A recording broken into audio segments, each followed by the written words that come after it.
Baik, Assalamualaikum warahmatullahi wabarakatuh. Waalaikumsalam warahmatullahi wabarakatuh. Warahmatullahi wabarakatuh. Alhamdulillah. Mantap, mantap, mantap. Oke, Empire Screen aja siap, siap. Nah, saya share dulu. Oke, kita akan bicara, ini adalah secara umum cepat tentang perilaku organisasi, tapi dari sesi 7 sampai 14. Yang pertama adalah kita ngomong tentang komunikasi. Komunikasi itu apa sih? Konsepnya Anda mesti tahu ya. Terus kemudian yang paling penting itu adalah Anda mengetahui mana ya. Oh, saya nggak bikin bagannya ya. Bentar. Ada mesti cari tahu. Saya punya bagannya. Yang ingat mulainya dari apa? Si pembicara, pengirim kita nyebutnya. Pengirim itu mikir kan. Nah, mikir itu dia melakukan decoding. Dibuat dari pikirannya dari kode-kode ini. Nanti bentuknya seperti apa? Setelah decoding, maka dia akan ngomong bentuknya apa? Apakah lisan, ataukah tertulis, ataukah kita pakai media yang apa namanya role play, apakah nanti saya marah-marah, ataukah saya sambil senyum-senyum, memaksa atau menghimbau, itu adalah metodenya apa namanya isi formatnya pesannya, kemudian disampaikannya lewat mana? Apakah tatap langsung, apakah kita lewat video call, ini lewat internet, lewat radio, lewat whatever. Oke. Nah, setelah itu ditangkap kan sama si penerima. Pada waktu nangkep, itu dia harus mikir dulu maksudnya apa ini ya. Maka dia melakukan decoding. Setelah itu, maka Anda akan lihat ada feedbacknya nggak? Apa namanya umpan baliknya nggak? Umpamanya dia bengong, wah nggak ngerti dia. Kak, feedback tadi masuk ke sender untuk memperbaiki pesannya. Atau si penerimanya dengar cengir, oh iya iya iya, iya. Oh berarti dia ngerti. Kita bisa jalan lagi. Nah, di tengah semua proses tadi, sender, eh, eh, eh, kemudian dia melakukan decoding, format medianya, kemudian encoding, decoding, real feedback, itu ada yang namanya noise. Noise itu apa aja? Ingat sekali lagi ya, kalau Anda cuma cari ke AI, maka noise Anda itu cuma adanya gangguan frekuensi. Langsung coret, tidak relevan. Ya, karena ini adalah kelas ekonomi, bukan kelas teknik elektro. Kalau teknik elektro ya saya tanya itu. Noise pada 147 MHz itu yang berjalan pada dia noise-nya itu berapa hertz. Itu boleh Anda jawab. Tapi kalau ini nggak bisa. Anda mesti bilang, noise itu apa bentuknya? Contohnya apa? Upamanya dari proses eh, eh, eh, eh, media, noise-nya seperti apa? Pencahayaannya kurang, ada gangguan suara, lagi ngobrol nih, tahu ada cewek lewat, wih, apa tuh ya? Nah, itu noise itu. Apa? Mengalihkan perhatian. Anda mesti jelaskan tuh. Noise pada setiap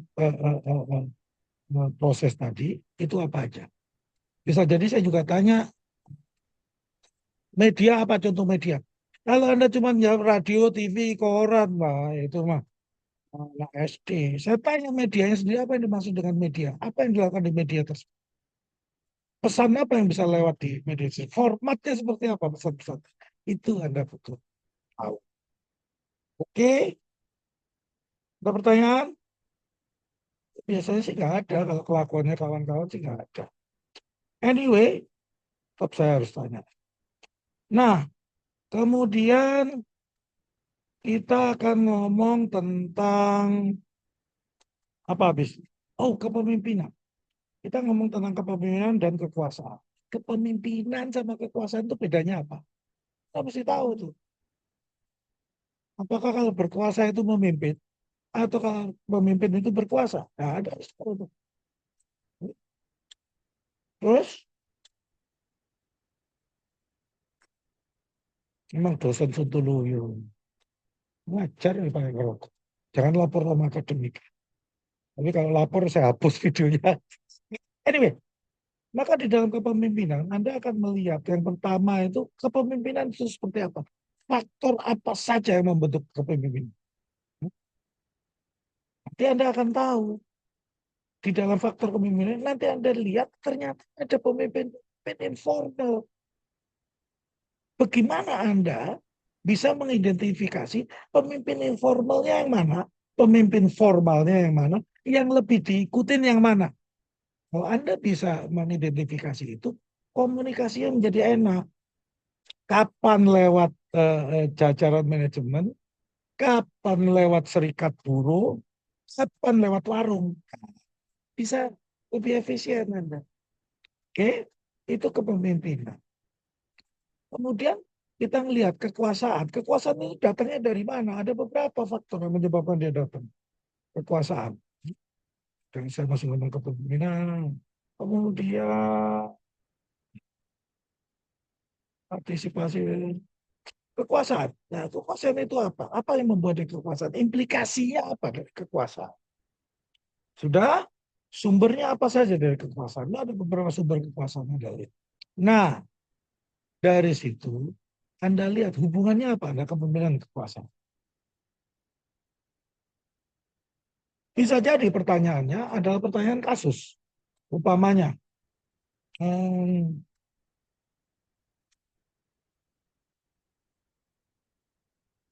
ini nggak nyundut rokok, ini saya sambil ngulur waktu sambil mikir apa ya kira-kira.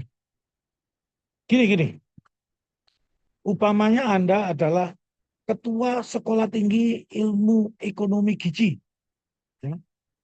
Di dalam Anda memimpin Gizi ini, ya, pemimpin dan berkuasa teorinya ya, apa yang Anda lakukan di dalam mengelola para dosen dan tenaga akademik. Tenaga akademik itu admin, pokoknya karyawan di dalam sekolah tinggi itu yang tidak ngajar, itu tenaga akademik. Oke? Nah, Anda sebutin bagaimana caranya. Anda sebutin juga, Anda mau pakai teori kepemimpinan seperti apa. Bagaimana Anda menjalankan kekuasaan. Supaya apa? Supaya tercapai tujuan dari organisasi. Tujuannya sedikit. Apa? Tujuan yang tercapai. Terus bisa tambah lagi. Orang-orangnya happy. Gimana caranya? Naikin gajinya 10 kali lipat. Oh itu boleh. Kalau saya senang aja. Tapi apakah itu efektivitasnya naik? Belum tentu. Ya, pertanyaannya biasa. Pertanyaan sedikit, jawabannya banyak. Kalau jawabannya udah sedikit, insya Allah salah. Gampang aja lah. Lawang ilmunya ruwet gitu, jawabnya sedikit ya. Insya Allah salah. Di mana lain. Kemudian kita masuk ke nilai, norma, dan etika. Apa bedanya nilai, norma, dan etika? Kapan digunakannya norma? Kapan digunakannya etika? Maka nanti saya akan tanya juga apa hubungannya nilai, norma, etika, dan hukum. Oh, itu penting Anda ketahui. Karena apa? Ingat ya, etika itu orang bilang universal, saya bilang enggak. Karena apa? Etika itu dipengaruhi oleh norma yang di dalamnya ada nilai. Nilai itu sifatnya subjektif. Umpamanya, orang Jogja dalam itu kalau ngomong itu kan lembut, tidak melukai perasaan. Tapi di belakang dia dendam. Dia nusuk dari belakang. Bisa begitu. Ya. Tapi orang Surabaya nilainya adalah kita harus open, terbuka, enggak, enggak, ya, Waalaikumsalam. Tidak sakit hati, maka dia akan ngomong langsung tek, tek, tek, tek, tek. Untuk orang-orang Jogja nggak sopan dalam Surabaya. Nilainya dianggap tidak sopan. Tapi Surabaya bilangnya adalah, "Loh, kita harus mempertahankan kesetaraan derajat ini. Justru kalau dia bersopan santun, orang Surabaya bilangnya, ini orang-orang lambat ini. Ya nggak jelas maunya apa ini. Kayak gitu. Maka nilai, norma, dan etika itu menjadi sangat subjektif. Nah, yang bisa membuat mereka relatif sama itu adalah hukum. Maka Anda cari tahu apa hubungannya nilai, norma, etika, dan hukum. Jelasin, oke? Berikan contoh. Kalau nggak bisa ngasih contoh berarti Anda nggak paham. Sederhana kok. Ingat ya, besok kalau Anda punya anak, saya, Pak, ini maksudnya. Oh, ini maksudnya ini. Susah Pak, ada contohnya Pak. Oh, nggak bisa, kamu lihat dari teorinya. Wah, nanti anakmu bilang ini bapak saya goblok gitu. Ya. Nggak ngerti, teorinya banyak, contohnya nggak tahu. Oke, dan saya yakin Anda akan menjadi orang tua yang mumpuni. Jadi kalau tanya apa, bisa jawab. Oh, wah ya kok dikadalin. Bisa lah. Oke, berikutnya kita akan ngomong. Nah, ini menarik. Bagaimana tentang sikap kerja? Bagaimana tentang kepuasan kerja? Nah, maka kita melihat sikap kerja itu apa saja. Kita mulai seperti biasa. Definisinya apa? Sikap kerja itu kita nyebutnya seringkali kalau bahasa Inggrisnya attitude. Bagaimana attitude? Ya, apa aja ya yang membuat orang melakukan attitude? Objeknya ada, arahnya ada, intensitas dia terhadap objek itu maupun struktur dia dalam melakukan ke objek itu adalah attitude yang dilakukan. Nah, kemudian kita melihat kepuasan kerja. Attitude apa yang bisa mendukung kepuasan kerja? Dan kepuasan kerja seperti apa yang bisa merubah attitude dari organisasi? Ingat ya, besok itu Anda itu pilihannya cuma dua, jadi buruh, kalau orang lain ngomongnya jadi karyawan ya, jadi profesional. Itu kan ya, salah. Itu kalau kata zaman sekarang, tapi zaman dulu namanya jadi buruh. Yang kedua jadi pengusaha. Jadi pengusaha itu mau tidak mau, Anda juga mesti tahu kepuasan kerja itu seperti apa. Kenapa? Mau tidak mau Anda akan punya anak buah, punya staf, punya pembantu, punya macam-macam. Nah, maka Anda mesti tahu bagaimana membuat dia happy sehingga dia punya kinerja yang bagus. Happy-nya itu seperti apa? Anda lihat nih.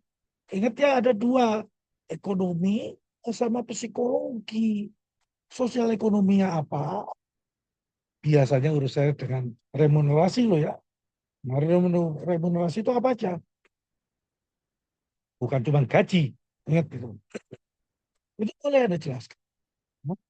Terus kemudian bagaimana mengelola kepuasan kerja? Ingat yang selalu saya bilang, puas itu tatkala harapan dengan realita, target dengan kinerja, itu dekat.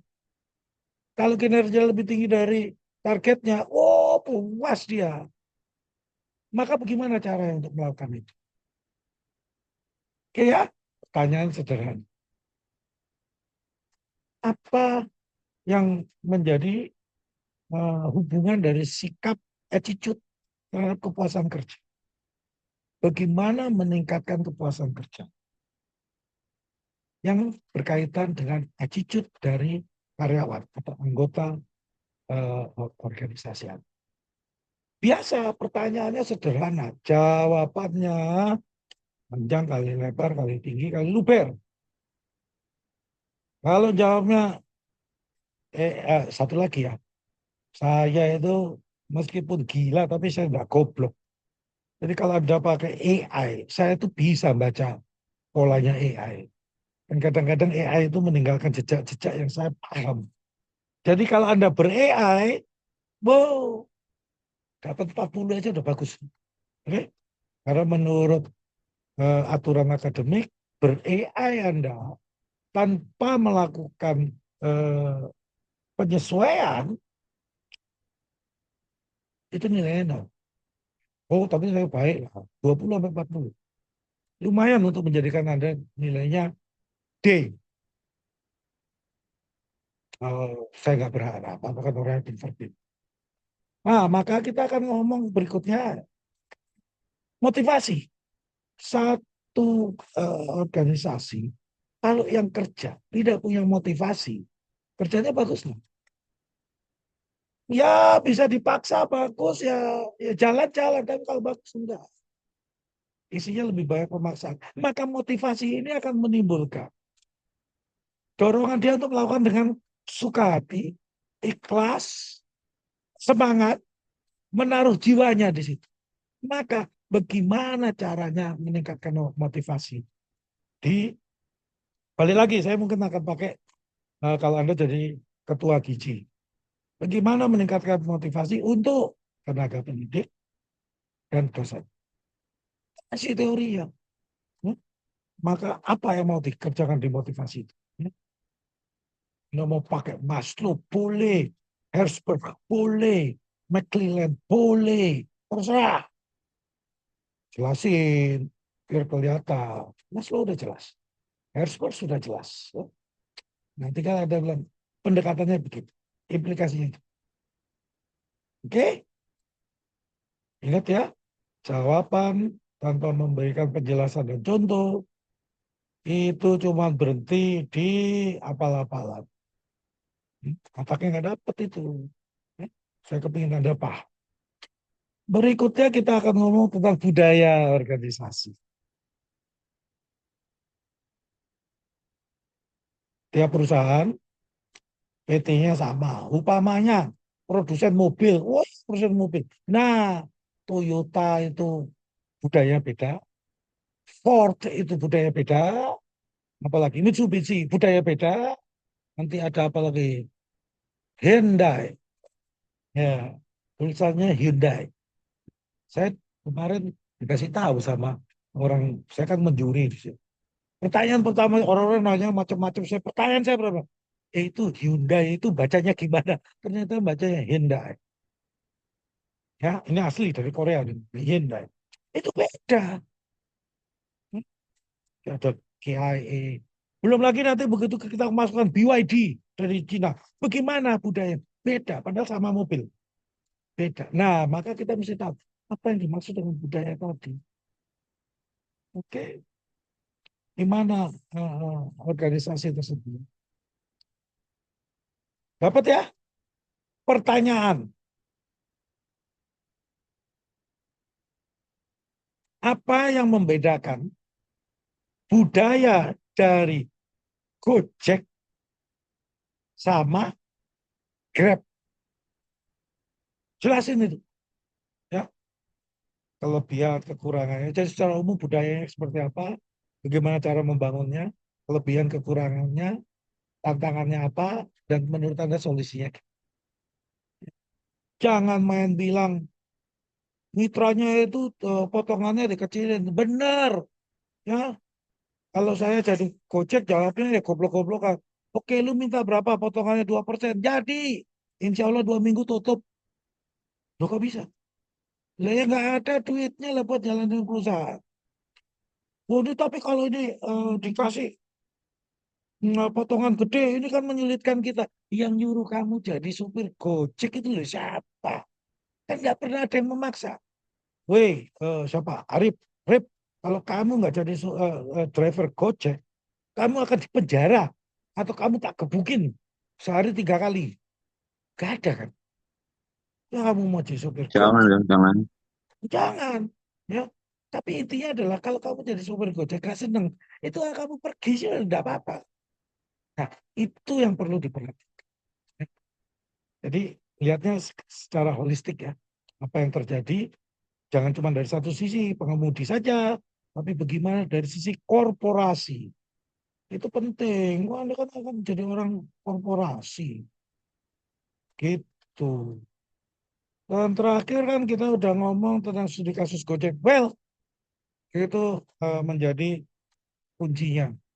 Ini adalah bahan Anda untuk melihat apa yang terjadi pada Gojek. Anda tinggal nyari juga apa yang terjadi pada Grab. Grab itu, ingat ya, Grab itu diambil sama Uber. Di luar negeri namanya Uber, di Indonesia namanya Grab. Tapi actually itu diambil oleh Uber. Nah, tantangannya apa?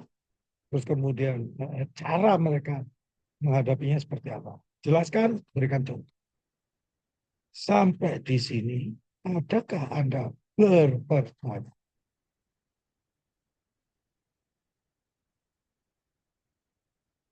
Ada. Biasanya nggak. Oke, kalau nggak ada, e-learning tetap saya buka. Jadi Anda bisa diskusi di situ. Ya. Kalau saya lagi waras, saya jawab seketika. Kalau saya lagi banyak urusan, ya, saya lagi ngurus dunia akhirat, repot jadi. Saya akan menjawab agak telat. Oke, jangan lupa ya. Anda harus banyak-banyak ngeliat diskusi karena bisa jadi soal-soal di UAS itu saya ngambil beberapa dari sini. Terima kasih, saya sungguh mohon maaf. Moga-moga kita bisa ketemu lagi di kesempatan yang lebih baik.